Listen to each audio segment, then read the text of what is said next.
এই পৃথিবীর বুকটাকে আমি বানিয়েছি তোমার জন্য। এই পৃথিবীর বুকে তুমি কাজ করবে, কাম করবে, তুমি এলে থাকবে। এর জন্য আমি আল্লাহ তোমার জন্য একটা আরামদায়কের রাতকে বানিয়ে দিলাম। তোমাদের জন্য আমি একটা রাত বানালাম। এই রাতে তুমি কি করবে? সারাদিন তুমি কাজ করবে, তুমি সারাদিন পরিশ্রম করবে এবং তুমি বিশ্রাম করবে, তুমি আরাম করবে, তুমি রেস্ট করবে। এর জন্য আমি আল্লাহ তোমার জন্য রাতকে বানালাম। ওয়াজআলনান নাহারা মাআশা ওয়াজআলনাল লাইলা লিবাসা। আমি আল্লাহ। আলহামদুলিল্লাহ নাহমাদুহু ওয়া নাস্তাঈনুহু ওয়া নাস্তাগফিরুহু ওয়া নাউযু বিল্লাহি মিন শুরুরি আনফুসিনা ওয়া মিন সাইয়্যাতি আমালিনা। من يهده الله فلا مضل له ونشهد أن لا إله إلا الله وحده لا شريك له وأشهد أن محمدًا عبده ورسوله. أما بعد، الذي أرسله بالحق بشيرا ونذيرا وداعيا إلى الله بإذنه وسراجا منيرا. أما بعد، فقد قال الله تبارك وتعالى في كلامه المجيد وفرقانه الحميد. فأعوذ بالله من الشيطان الرجيم. بسم الله الرحمن الرحيم. قاف والقرآن المجيد. بل عجبوا أن جاءهم منذر منهم فقال الكافرون هذا شيء عظيم. أإذا متنا وكنا ترابا ذلك رجع بعيد. قد علمنا ما تنقص الأرض منهم وعندنا كتاب حفيظ. بل كذبوا بالحق لما جاءهم فهم في أمر مريج.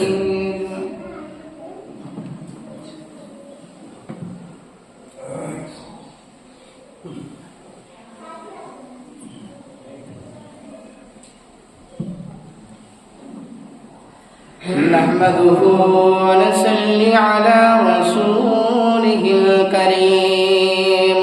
أما بعد، فأعوذ بالله من الشيطان الرجيم. بسم الله الرحمن الرحيم. ومن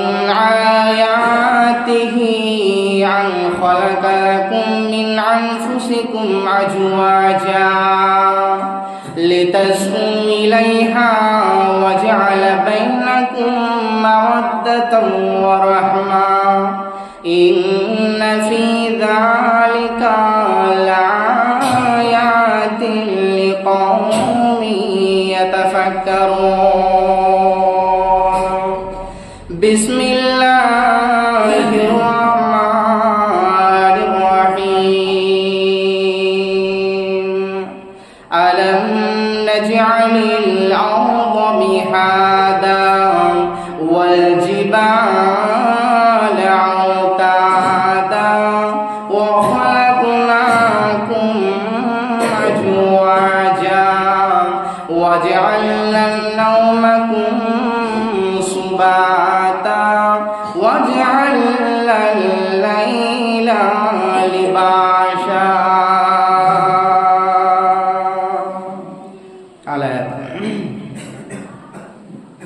তোমায় ভালোবাসি গো আল্লাহ, তোমায় ভালোবাসি,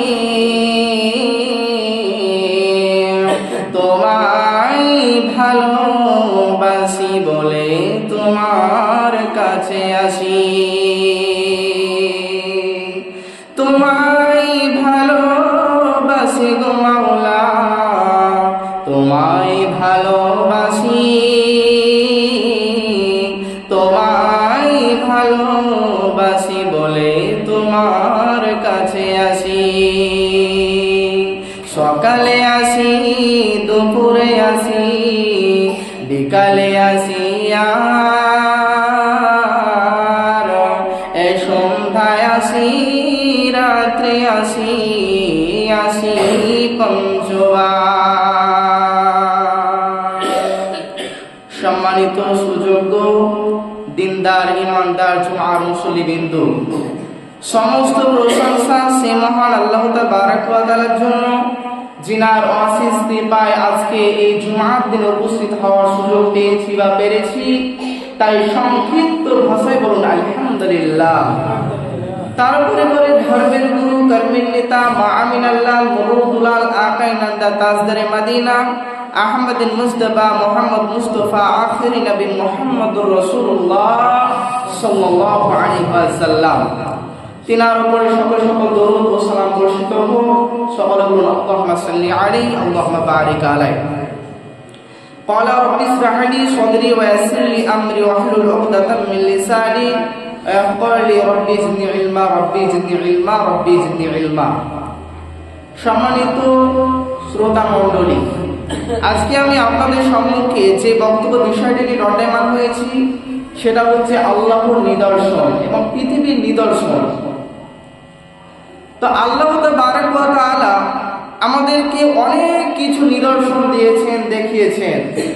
তো সেই নিদর্শনগুলো কি, নিদর্শন কাকে বলে, আমাদেরকে জানতে হবে যে নিদর্শন কি জিনিস।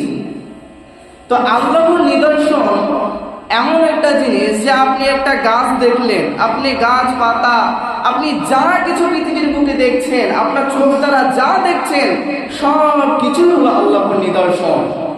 এবার নিদর্শনের ভিতরে কিছু ভাগ আছে, একটা হচ্ছে নিদর্শনে ছোট আর একটা হচ্ছে বড়, দুইটা নিদর্শন।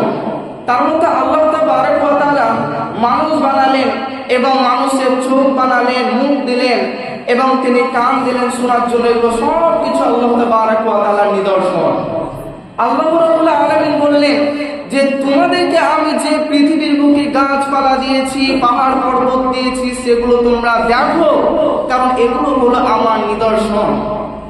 তাহলে এবার আপনি বলছেন যে আমি যে এত সুন্দর একটা বাড়ি করলাম, আমি 2 তলা 3 তলা আমি বাড়ি করলাম, তাতে আমি খুবই রং দিলাম, সুন্দরভাবে মারবে টাইলস আমি বসালাম, তো এটাও কি আমার নিদর্শন? জি হ্যাঁ, আল্লাহর এটা নিয়ামত, মানে এটা আপনার নিদর্শন। আপনি আপনার চোখ দ্বারা যা ভালো কিছু দেখবেন সেগুলো হলো আপনার নিদর্শন। আল্লাহ তাবারক ওয়া তাআলা তিনি পবিত্র কোরআনের মধ্যে তিনি একটা আয়াতের মধ্যে বললেন যে আলাম নাজআলিল আরদা মিহাদা, তোমাদেরকে কি আমি এমন একটা নিদর্শনের কথা বলে দিব না যে নিদর্শনটা পৃথিবীর বুকে তোমাদেরকে আমি বিছিয়ে রেখেছি। তোমাদের পৃথিবীর বুক বেডরুমটা আমি সুন্দরভাবে বিছিয়ে রেখেছি, এটাও তোমাদের জন্য নিদর্শন। এরপরে আল্লাহ রাব্বুল আলামিন তিনি বললেন যে আলাম নাজআলিল আরদা মিহাদা ওয়া জাআলনা নাওমাকুম সুবাতা। আল্লাহ রাব্বুল আলামিন তিনি বললেন যে তোমরা পৃথিবীর বুকে কিভাবে তোমরা থাকবে, এটাও আমি ব্যবস্থা করেছি, এটাও তোমাদের জন্য নিদর্শন। কিন্তু তার থেকে সবচাইতে বড় নিদর্শন আল্লাহ তাবারক ওয়া তাআলা একটা বলে দিলেন। সেই নিদর্শনটা কি?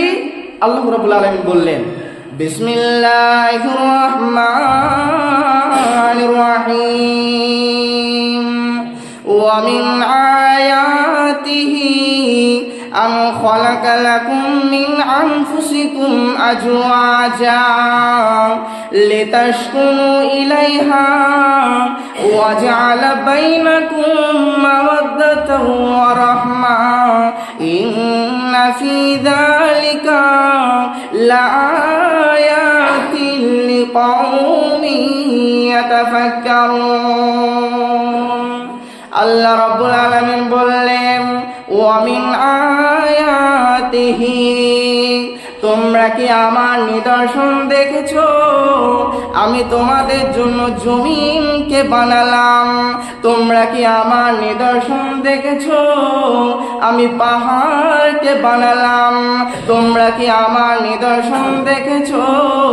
আমি তোমার জন্য আসমানকে বানালাম। তোমরা কি আমার নিদর্শন দেখেছো? আমি তোমাদের জন্য তোমরা যাই ভালো মনে করো এবং যেটাই তোমরা দেখো এটাই হলো আমার নিদর্শন।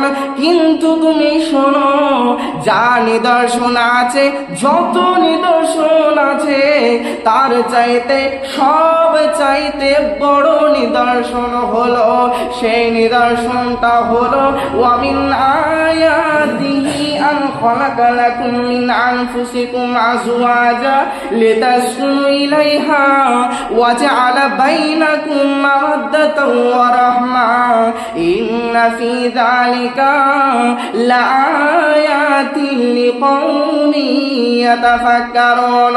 এগুলো হলো নিদর্শন। পাহাড় পর্বত, জমি জায়গা, বাড়ি গাড়ি, এগুলো হলো নিদর্শন। তার চাইতে বড় নিদর্শন হলো তোমার বিবি। আমি তোমার কাছ থেকে তোমার বাম পাশের হাড্ডি দিয়ে আমি তোমার বিবিকে যেরকম ভাবে বানালাম, এটাও তোমার জন্য নিদর্শন। আল্লাহ রাব্বুল আলামিন বলেন যত নিদর্শন আছে সব চাইতে বড় নিদর্শন হলো তোমার বিবি। কারণ তোমার কাছ থেকে, তোমার হাড় থেকে আমি তোমার বিবিকে বানালাম। কেন বানালাম? আল্লাহ রাব্বুল আলামিন বলেছেন পৃথিবীর বুকে তুমি কাজ করবে, কাম করবে, তুমি ক্ষেত খামারেতে কাজ করবে এবং তুমি এলে থাকবে, তুমি অনেক এলে থাকবে। এর জন্য আমি আল্লাহ তোমার বিবিকে বানালাম।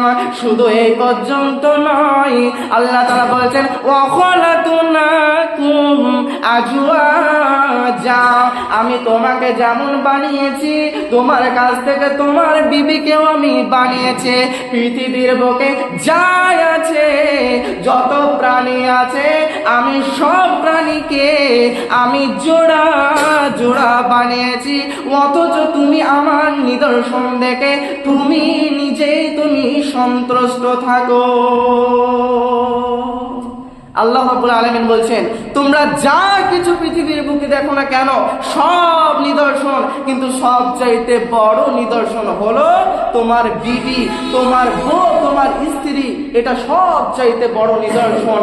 তুমি যখন এলে থাকবে, কাজ করবে, কাম করবে, তোমার বিবি তোমাকে শান্তি দেবে, ঠান্ডা করবে। এর জন্য তোমার বিবিদেরকে তোমরা ভালোবাসো, এটা তোমাদের জন্য পৃথিবীর বুকে সবচাইতে বড় নিদর্শন। আল্লাহ তাআলা এই আয়াতটাতে চ্যালেঞ্জ করে বলেছেন যে তুমি তোমার বিবির কাছে যে মজা পাও, এই মজাটা তুমি পৃথিবীর কোনো মানুষের কাছ থেকে, কোনো জিনিসের দ্বারা তুমি এই মজাটা পাবে না, যে মজাটা তুমি তোমার বিবির কাছ থেকে পাও। আল্লাহ রাব্বুল আলামিন এই আয়াতটাতে চ্যালেঞ্জ করেছেন।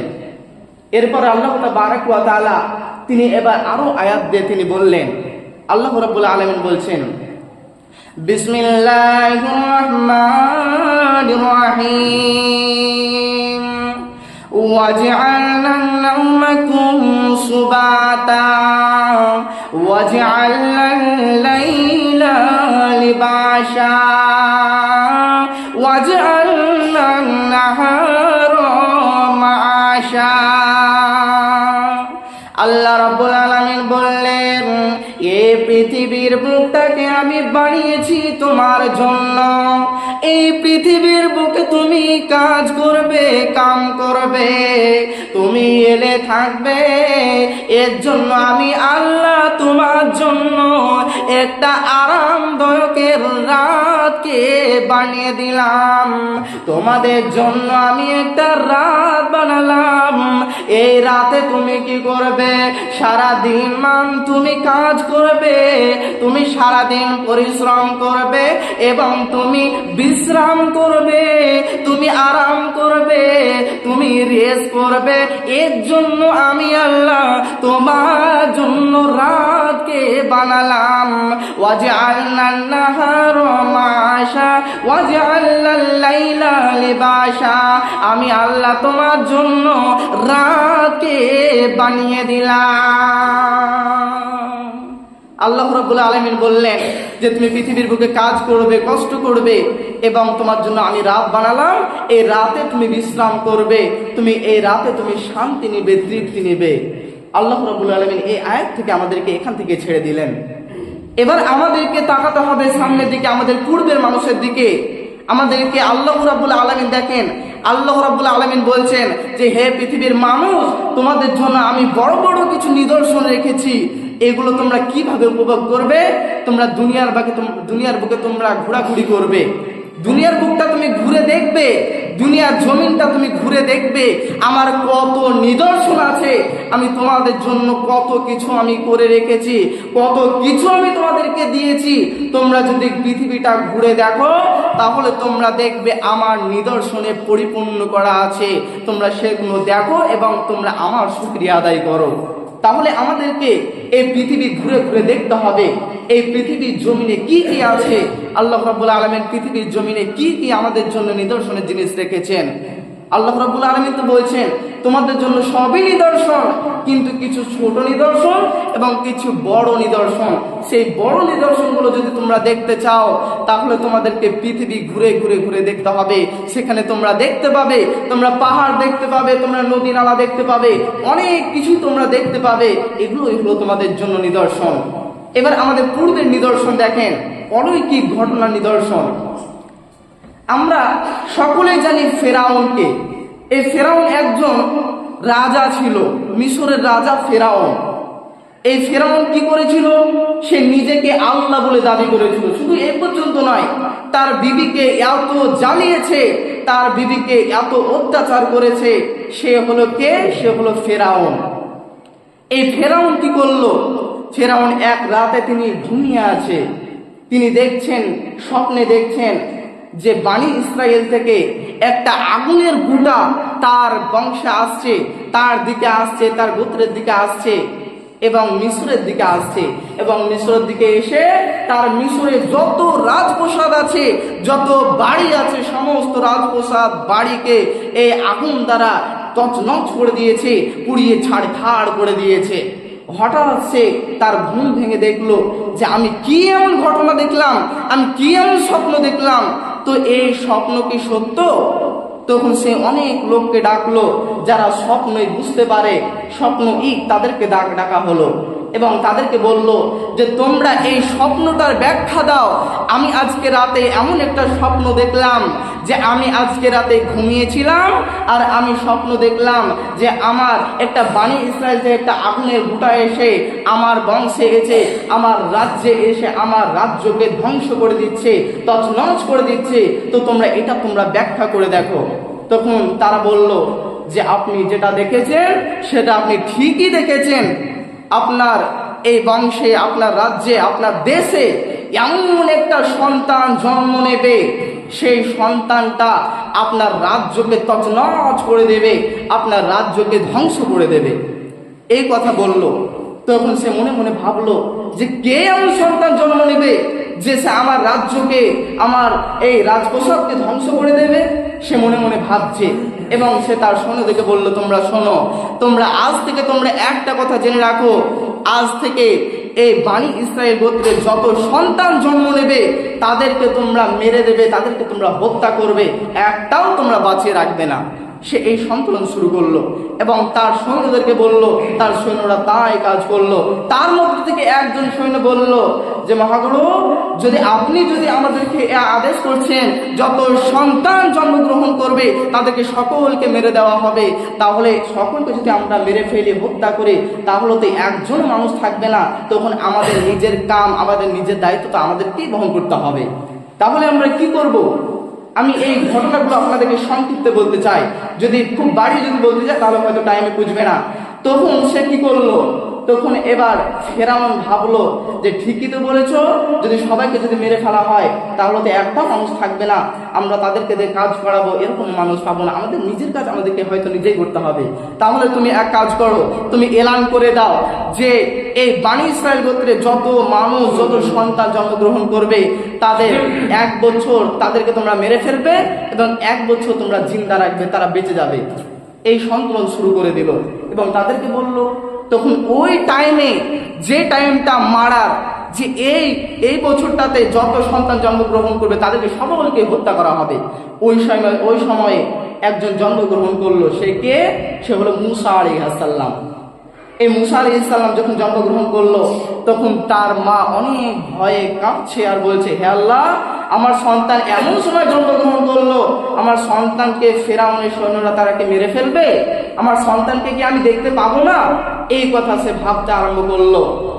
তখন ফেরাউন কি করলো, তার সৈন্যদেরকে বললো যে তোমরা সকল বাড়ি বাড়ি যাও এবং দেখো যে কোন সন্তান জন্মগ্রহণ করছে তাদেরকে তোমরা মেরে ফেলো।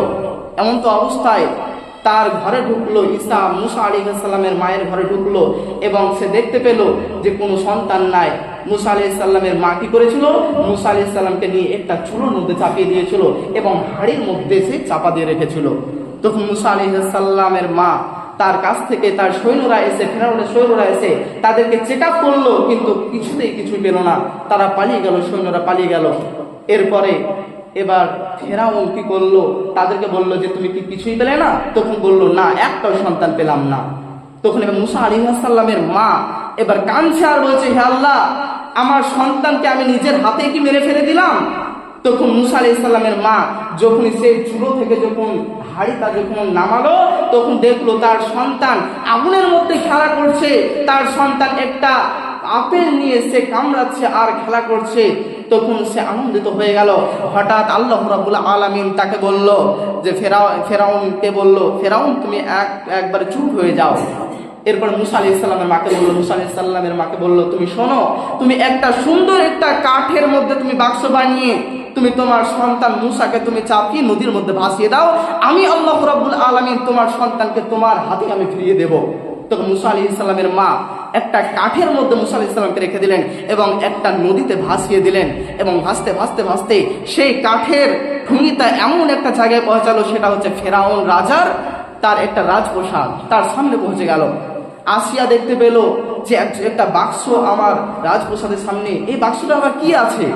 ফেরাউন বলল, যাও তুমি ওই বাক্সটাকে তুমি তুলে আনো। ওই বাক্সটাকে যখন তুলে আনা হলো রাজপ্রাসাদে, ওই বাক্সটা যখন ফেরাউন খুলতে যাচ্ছে কিছুতেই খুলছে না। তখন আসিয়া তিনি নিলেন এবং আসিয়া যখন সে বাক্সটা যখন খুলে দেখলেন, তখন দেখতে পেলেন যে মুসা আলাইহিস সালাম, এত সুন্দর একজন ছোট একটা সন্তান, সে মুসা আলাইহিস সালাম শুয়েছিল, সেই মুসা আলাইহিস সালামকে দেখছি এত সুন্দর। এবার মুসা আলাইহিস সালামকে মারার পরিকল্পনা করলো ফেরাউন। ফেরাউন যখন বলল একেও বাঁচিয়ে রাখা যাবে না, একেও মেরে ফেলতে হবে, তখন আসিয়া বলল যে এত সুন্দর একজন সন্তান আমি তাকে মেরে ফেলতে দেবো না, আমি তাকে নিজেই আমি লালন পালন করে বড় করব, আমি কোনোদিনই তোমাকে মারতে দেবো না, এই সন্তানটা এত সুন্দর। তাই বলে তাকে মারতে দিল না। এবার ফেরাউন কি করলো, তার বিবি আসিয়াকে বলল, যাও তুমি নিজে তুমি লালন পালন করে বড় করো, তুমি তাকে মানুষ করো, তাকে তুমি বড় করো, তুমি যা করবে তোমার দায়িত্বটা আমি দিয়ে দিলাম। তখন আসিয়ার দায়িত্বটা দিয়ে দিলেন। কিছুদিন পর, কিছু বছর পর এই কি করলো, এই ফেরাউন তাকে বলল যে তুমি ভালোভাবে তাকে লালন পালন করো। কিছু বছর পর মুসা আলাইহিস সালাম বড় হয়ে গেল। এরপর আল্লাহ তাবারাক ওয়া তাআলা মুসা আলাইহিস সালামকে এবার তিনি বললেন, হে মুসা, হে মুসা, আমি তোমাকে বড় করলাম, তুমি বড় হয়ে গেলে, এবার তুমি আমার বাণীকে ওই জালেম ফেরাউনের কাছে পৌঁছে দাও। ইসলামের বাণীকে তুমি ফেরাউনের কাছে পৌঁছে দাও এবং ফেরাউনকে তুমি বলো এই ইসলাম ধর্ম এমন একটা ধর্ম, এই ধর্মটা শান্তির ধর্ম, এই ধর্মে তুমি চলে আসো, তুমি ইসলাম গ্রহণ করে নাও। এই বাণী যখন ফেরাউনের কাছে যখন মূসা যখন পৌঁছে দিল, তখন ফেরাউন বলল যে আমি এই মূসাকে এতদিন আমি লালন পালন করে বড় করলাম, আজকে আমার বিরুদ্ধে আজকে লেগেছে, আমি এই মূসাকে বাঁচতে দেব না, আমি মূসাকেও হত্যা করে দেব। এই বলে মূসাকে কি করলো, মূসাকে তাড় করতে লাগলো। ফেরাউন তার কিছু সৈন্যদেরকে নিয়ে মূসাকে উদ্ধার করতে লাগলো, তাড় করতে লাগলো। মূসাকে যখন তাড় করছে, তাড় করতে করতে মূসা তার কিছু বন্ধুদেরকে নিয়ে দৌড়তে এমন একটা জায়গায় পৌঁছে গেল, সেই জায়গাটাতে না সামনে যেতে পারে না পাশে যেতে পারে, দুই পাশে বন্ধ, আর সামনে পড়ে গেছে সমুদ্র এবং পেছনে পড়ে গেছে ওই জালেম ফেরাউন এবং তার সৈন্যরা। সে কোনো কিছুই বুঝতে পারে না এবং কি করলো, মূসা আলাইহিস সালামের সঙ্গে যে দুটো মানুষ ছিল তারা বলল আবার ধরা খেয়ে গেলাম, এবার হয়তো আমাদেরকে মেরে ফেলে দেবে, আমরা রিহাই পাবো না। এরপরে মূসা বলল তোমরা চুপ থাকো, আমার আল্লাহ আমাদেরকে রক্ষা করে নেবে, আমার আল্লাহ আমাদেরকে বাঁচিয়ে নেবে, কোন রাস্তায় বাঁচাবে এটা আমরাও জানি না। এবার আল্লাহ রাব্বুল আলামিন মূসাকে বলল মূসা রে, তোমার হাতে যে লঠিটা আছে এই লঠিটাতে তুমি একটা এই পুকুরের মধ্যে এই সমুদ্রের মধ্যে তুমি একটা বাড়ি মারো, একটা তুমি বাড়ি মেরে দাও, তোমার রাস্তা বের হয়ে যাবে। মূসা আলাইহিস সালাম যখন তিনি একটা নদীর মধ্যে সমুদ্রের মধ্যে যখন বেরিয়ে দিলেন, তখন সমুদ্র থেকে তিনার 12টা রাস্তা বের হয়ে গেল। মূসা আলাইহিস সালাম পার হয়ে গেল। এবার ফেরাউন দেখছে যে এত একটা অলৌকিক ঘটনা কিভাবে ঘটলো, এই নদীটা এই সমুদ্রটা এত বড় একটা সমুদ্র, এটা আবার কিভাবে হতে পারে। এবার মূসা আলাইহিস সালাম পার হয়ে গেল, মূসার যারা বন্ধু ছিল সঙ্গী ছিল তারাও পার হয়ে গেল। এবার মূসাকে ধরার জন্য ফেরাউন তার সৈন্যদেরকে নিয়ে পানির মাঝে যেতে লাগলো। যেতে যেতে যেতে মাঝে না পৌঁছাতে আল্লাহ তাআলা পানিকে আদেশ করলো, পানি রে সমুদ্র রে তুমি আবার আগের মতো তুমি হয়ে যাও। সমুদ্র আবার ওরকম হতে লাগলো। ঠিক ওরকম সময় ফেরাউন বলতে লাগলো হে আল্লাহ, মূসার আল্লাহ সত্য, মূসার আল্লাহ সত্য, আমরা যাকে মানিনি সেই হলো সত্য। এই কথা যখন বললো, মূসার আল্লাহর উপরে যখন ঈমান নিয়ে চলে এলো, তখন মূসা আল্লাহ রাব্বুল আলামিন বললেন যে ফেরাউন রে, তোর আজকে কোনো লাভ নাই, আজকে তুই মারা গেছিস, আজকে তুই ফাঁদে পড়ে গেছিস, আজকে বলছিস মূসার আল্লাহ সত্য, এতে কোনো তোর লাভ নাই, তুই এখানে মারা যা, তুই এখান থেকে জাহান্নামের রাস্তা নিয়ে নে। ফেরাউন এতদিনে জানতে পারলো যে মূসার আল্লাহ সত্য। যখন ফেরাউন কি করলো, মূসাদেরকে যখন উধাও করতে লাগলো, মূসারা পার হয়ে গেল, পার পেয়ে গেল, নদী থেকে তারা চলে গেল। এবং যখন কি করলো, ফেরাউন যখন তাদেরকে উধাওয়ের জন্য যখন তাদের সমুদ্র রাস্তাতে যখন যেতে লাগলো, আল্লাহ রাব্বুল আলামিন আদেশ করলো, পানি দেখে বললো যে তোমরা আগেকার মতো হয়ে যাও। আগেকার মতোই হয়ে গেল এবং এই পানিতে ডুবে মারা গেল ফেরাউন এবং তার সৈন্যরা। তাহলে এই থেকে আমরা কি বুঝতে পারলাম? আল্লাহ তাবারক ওয়া তাআলা এগুলো সব অলৌকিক নিদর্শন। আল্লাহ রাব্বুল আলামিন বলছেন, হে পৃথিবীর মানুষ, আমি তোমাদেরকে যা বলেছি তোমরা বিশ্বাস করো, তোমাদেরকে আমি যেটা দিয়েছি সেটাই হলো সত্য। তুমি সারা জীবন তুমি আমার ইবাদত করবে না, তুমি নাফরমানি করে করে করে করে যেদিন তুমি মারা যাবে তার কিছুক্ষণ আগে তুমি বলবে যে হে আল্লাহ, আমি এতদিন আমি নামাজ পড়িনি, রোজা রাখিনি, হে আল্লাহ তুমি আমাকে মাফ করে দাও, হে আল্লাহ তুমি আমাকে জান্নাত দান করো। আল্লাহ তাবারক ওয়া তাআলা বলছেন, কোনোদিনই তোমার লাভ হবে না। তোমার যতক্ষণ শ্বাস আছে, তোমার যতক্ষণ প্রশ্বাস আছে, তুমি আমাকে বিশ্বাস করো, আমি তোমাদেরকে যা দিয়েছি সেগুলোকে তোমরা মানো, এবং যা তোমাদেরকে বর্জন করতে বলেছি, যেগুলো থেকে তোমাদেরকে দূরে থাকতে বলেছি, সেগুলো থেকে তোমরা দূরে থাকো, তোমরাই হবে লাভবান এবং তোমরাই হবে কামিয়াবি। পরিশেষে আমি আল্লাহর কাছে দোয়া করব, হে আল্লাহ গো, আমরা প্রতিটা মানুষ যেন সফল কাম হতে পারি, তুমি আমাদেরকে এই তৌফিক তুমি দান করো।